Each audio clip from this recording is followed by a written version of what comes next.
परिचय। हम जानते हैं कि पशु विषमपोषी होते हैं, इसलिए वो अपने भोजन के लिए दूसरे जीवों पर निर्भर होते हैं। हाँ, पशुओं को भोजन के लिए बाह्य स्रोत की आवश्यकता होती है, इसलिए हम कह सकते हैं कि वो बने बनाए भोजन पर निर्भर होते हैं तथा ये बना बनाया भोजन या तो पौधों से आता है अथवा दूसरे पशुओं से। भोजन के प्रकार के आधार पर पशुओं के भी अलग अलग बहुत से प्रकार हैं। हाँ अंकिता, बहुत से पशु सिर्फ पौधों को जैसे घास या पौधों की पत्तियों को खाते हैं, जबकि कुछ पशु पशुओं को ही खा लेते हैं।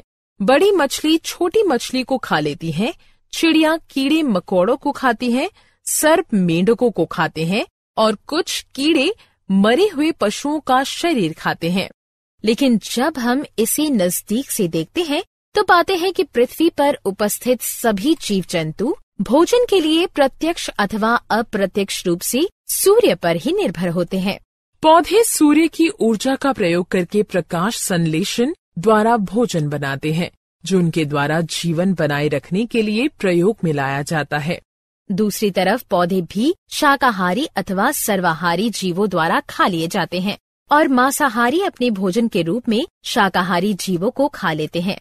इस तरह हम देखते हैं कि ये सूर्य की ही ऊर्जा है जो पौधों और पशुओं को भोजन प्रदान करती है। उद्देश्य। इस पाठ के अंत में आप निम्न करने में सक्षम हो जाएंगे। पशुओं में पोषण को समझ सकेंगे। भोजन के आधार पर पशुओं के प्रकार जान जाएंगे। होलोजोइक पोषण को समझ सकेंगे। होलोजोइक पोषण के विभिन्न चरणों को जान जाएंगे। मनुष्य में पोषण को समझ सकेंगे। पाचन तंत्र के विभिन्न अंगों के बारे में जान जाएंगे। मुख द्वार, मुख गुहा, ग्रसनी, ग्रासनली, अमाशय, क्षुद्रांत, बृहदांत्र और गुदा की संरचना तथा कार्य प्रणाली को समझ सकेंगे।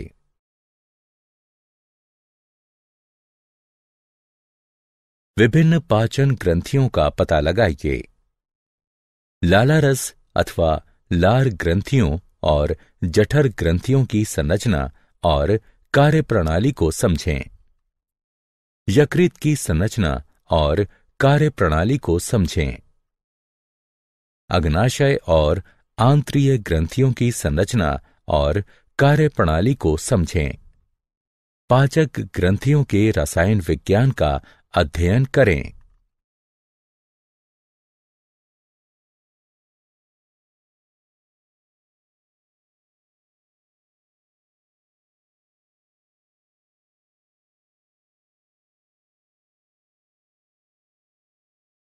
पशुओं के प्रकार। भोजन के आधार पर सभी पशुओं को 3 समूहों में विभाजित किया जा सकता है: शाकाहारी, मांसाहारी, सर्वाहारी। जैसा कि हम पहले ही चर्चा कर चुके हैं, वो पशु जो सिर्फ पौधों को खाते हैं शाकाहारी कहलाते हैं। वे घास, पत्तियां, अनाज, फल या वृक्ष की छाल खा सकते हैं। उदाहरण: बकरी, गाय, भैंस, भेड़, हिरन, ऊंट, गधा, बैल, हाथी, बंदर, गिलहरी, खरगोश, टिड्ढा और दरियाई घोड़ा। ठीक उसी तरह वो पशु जो सिर्फ दूसरे जीवों को खाते हैं मांसाहारी कहलाते हैं, जैसे शेर, चीता, मेढक, गिद्ध, किंगफिशर, छिपकली, भेड़िया, सर्प और बाज। इनके अलावा वो पशु जो पौधों और पशुओं दोनों को खाते हैं सर्वाहारी कहलाते हैं। उदाहरण: मनुष्य, कुत्ता, कौवा, गौरैया, भालू, मैना और चींटी।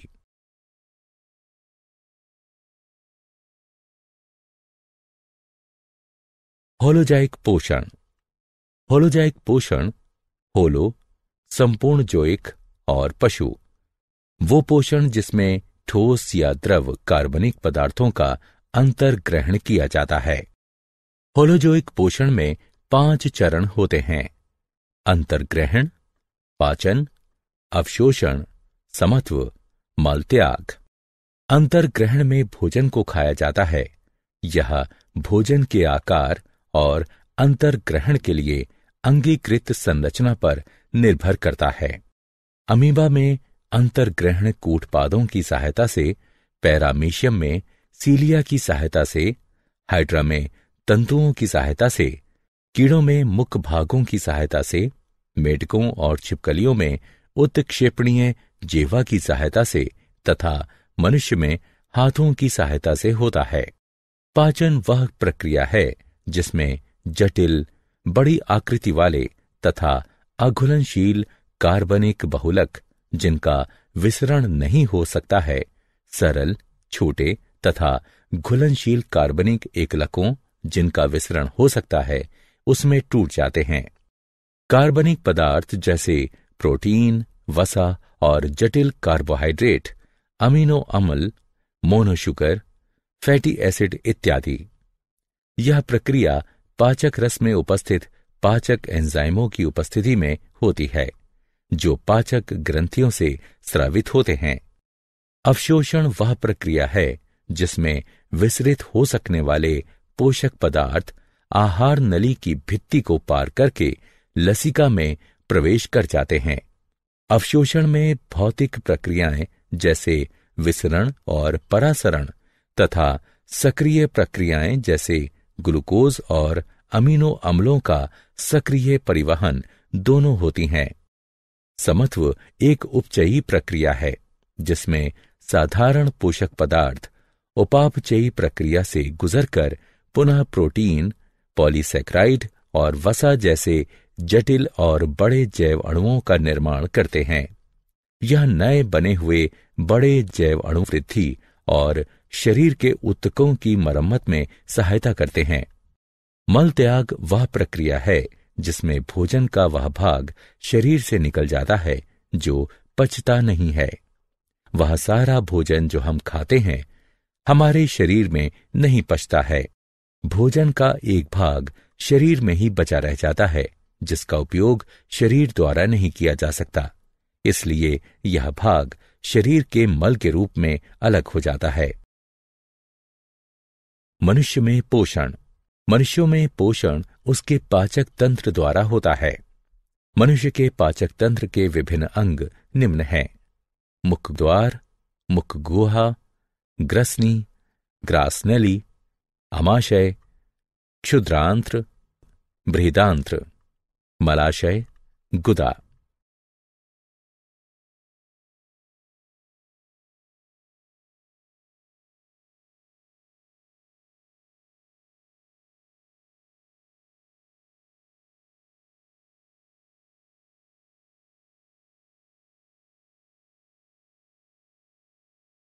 मुख द्वार।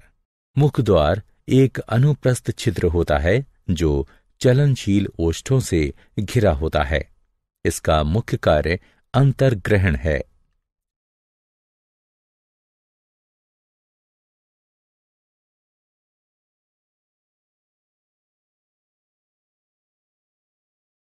मुख गुहा। मुख गुहा में दो मुख्य संरचनाएं होती हैं: जिह्वा और दांत। जिह्वा एक मोटी, पेशीय और उत्क्षेपणीय संरचना है जो मुख गुहा के तल पर स्थित होती है। जिह्वा पर स्वाद कलिकाएं होती हैं जो भोजन का स्वाद लेने में, भोजन और लाला रस को मिलाने में तथा भोजन को निगलने में सहायता करती हैं। दांत मनुष्य के दोनों जबड़ों में होते हैं। दांत जबड़े की हड्डियों में बने कोटरों में धसे होते हैं। एक वयस्क मनुष्य में 32 दांत यानी प्रत्येक जबड़े में 16 दांत होते हैं। दांत 4 प्रकार के होते हैं: कृंतक दांत, श्वदंत, अग्रज वर्णक और चरवर्णक। प्रत्येक जबड़े में 4 कृंतक दांत होते हैं। ये तेज धार, छेनी की आकृति के और शाकाहारी भोजन को काटने तथा टुकड़े टुकड़े करने के लिए होते हैं। प्रत्येक जबड़े में 2 श्वदंत होते हैं। ये तेज धार कृपाण की आकृति के और मांसाहारी भोजन को चीरने के लिए होते हैं। प्रत्येक जबड़े में 4 अग्र चर्मवर्णक दांत होते हैं। ये बड़े और कस्प आकृति के तथा चबाने और पीसने के लिए होते हैं। प्रत्येक जबड़े में 6 चर्मवर्णक दांत होते हैं। ये बड़े और कस्प आकृति के तथा चबाने और पीसने के लिए होते हैं।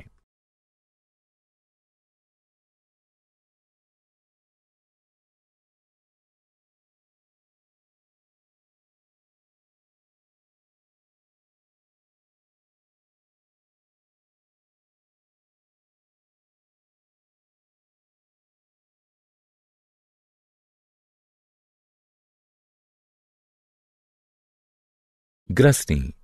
ग्रसनी एक कीप जैसी आकृति होती है जहां भोजन और वायु एक दूसरे को पार करते हैं। इसमें 2 छिद्र होते हैं।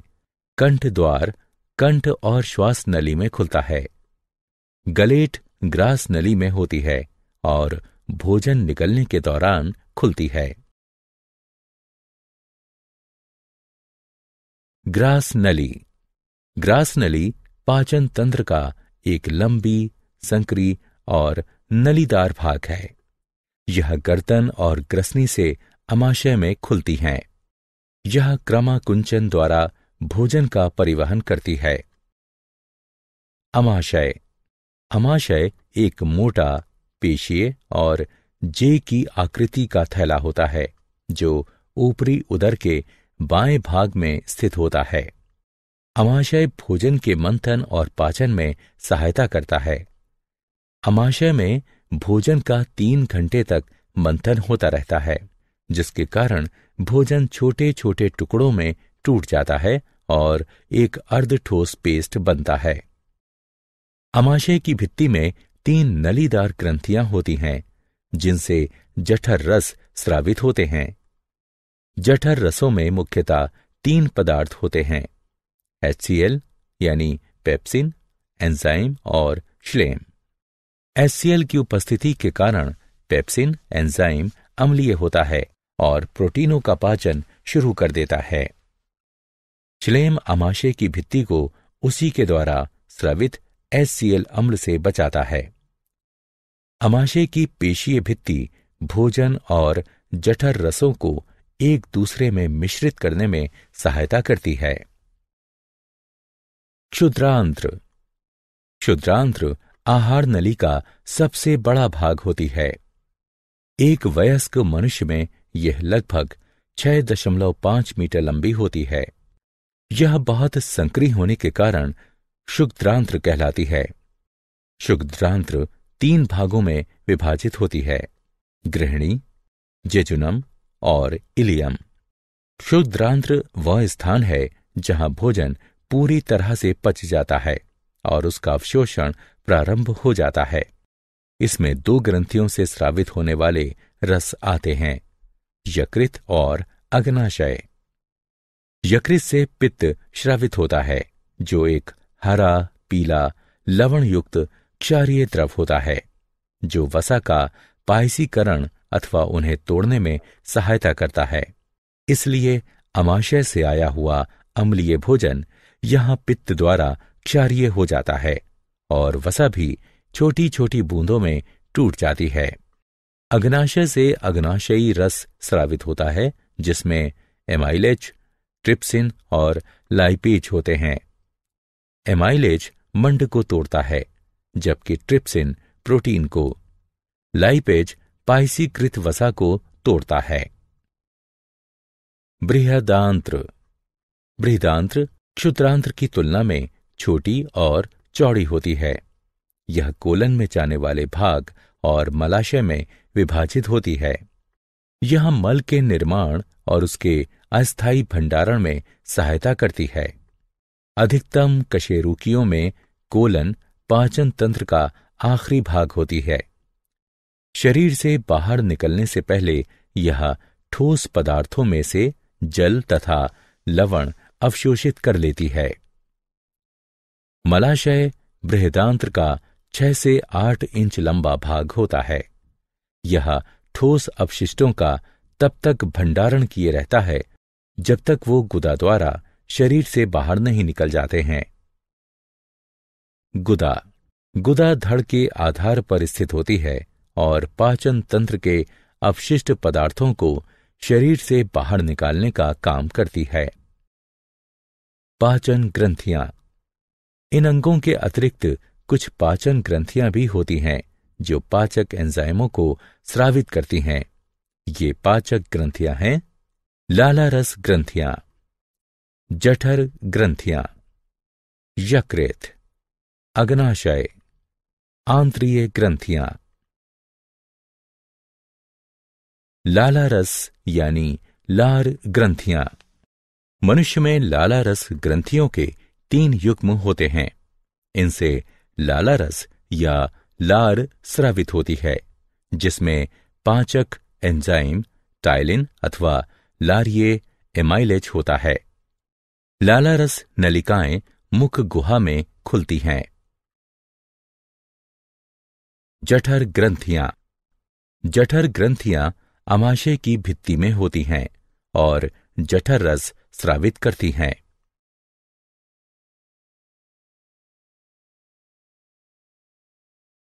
यकृत। यकृत उदर के ऊपरी भाग में दाईं ओर स्थित लाल भूरी लोब्यूलेटेड ग्रंथि है, जिससे पित्त रस स्रावित होता है।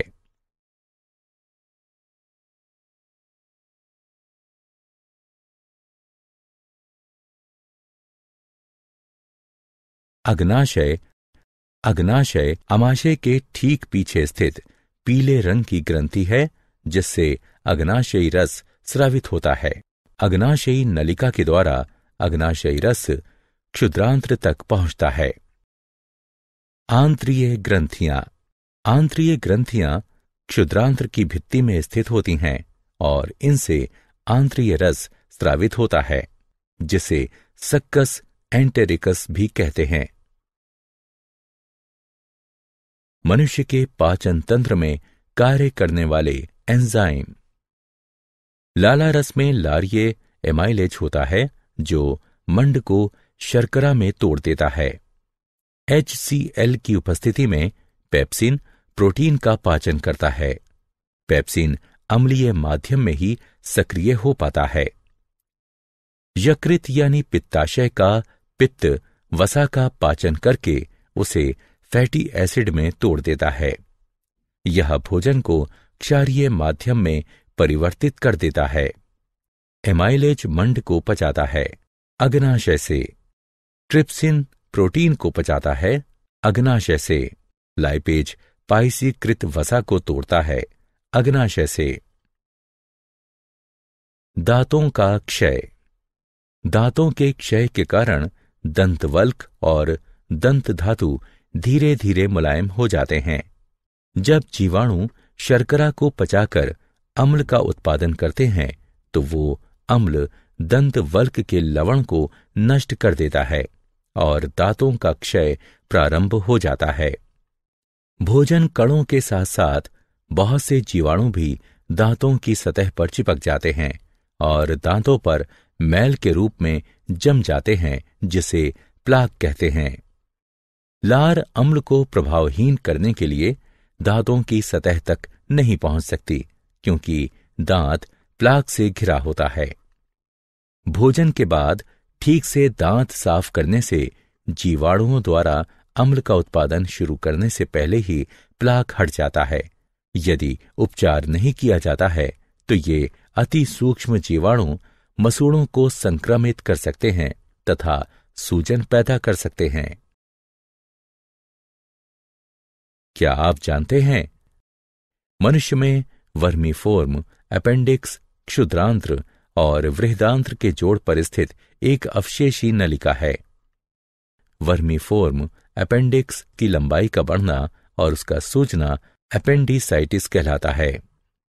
जठरीय पाचन में लगने वाला समय भोजन की प्रकृति पर निर्भर करता है। कार्बोहाइड्रेट के पाचन के लिए यह 1 से 2 घंटे का होता है, जबकि वसा के पाचन के लिए 5 से 6 घंटे का होता है। सारांश। आइए हमने जो कुछ सीखा है उसे संक्षेप में दोहराएं। विषमपोषी जीव अपना भोजन स्वयं नहीं बना सकते और अपने भोजन के लिए दूसरे जीवों पर निर्भर रहते हैं। पोषण में भोजन का प्रयोग होता है और इसमें अंतर्ग्रहण, पाचन, अवशोषण, समत्व और मल त्याग जैसे चरण होते हैं। अमीबा सर्वाहारी और होलोजोइक है। अमीबा भोजन का अंतर्ग्रहण कूटपादों की सहायता से भोजन को घेर कर करता है। अमीबा में पाचन अंतःकोशिकीय तथा खाद्य रिक्तिका के अंदर होता है। मनुष्य की आहार नली मुख गुहा, ग्रसनी, ग्रास नली, क्षुद्रांत्र, वृहदांत्र और गुदा से बनी होती है। मनुष्य के दांत हेट्रोडोंट होते हैं। भोजन आहार नली में क्रमाकुंचन गति द्वारा नीचे उतरता है। मनुष्य की पाचन ग्रंथियों में 3 युग्म लालारस ग्रंथियां, जठर ग्रंथियां, यकृत, अग्नाशय और आंत्रीय ग्रंथियां होती हैं। पाचन ग्रंथियों से पाचक रस स्रावित होते हैं, जिसमें पाचक एंजाइम होते हैं। कार्बोहाइड्रेट का पाचन मुख गुहा में ही प्रारंभ हो जाता है, जबकि प्रोटीन और वसा का पाचन अमाशय में प्रारंभ होता है। पाचन क्षुद्रांत्र में पूरा हो जाता है। क्षुद्रांत्र में ही भोजन का अवशोषण भी होता है। दांतों का क्षय स्ट्रेप्टोकोकस म्यूटेंस जीवाणु द्वारा होता है, जो शर्करा युक्त भोजन में किण्वन करता है और कार्बनिक अम्लों का उत्पादन करता है।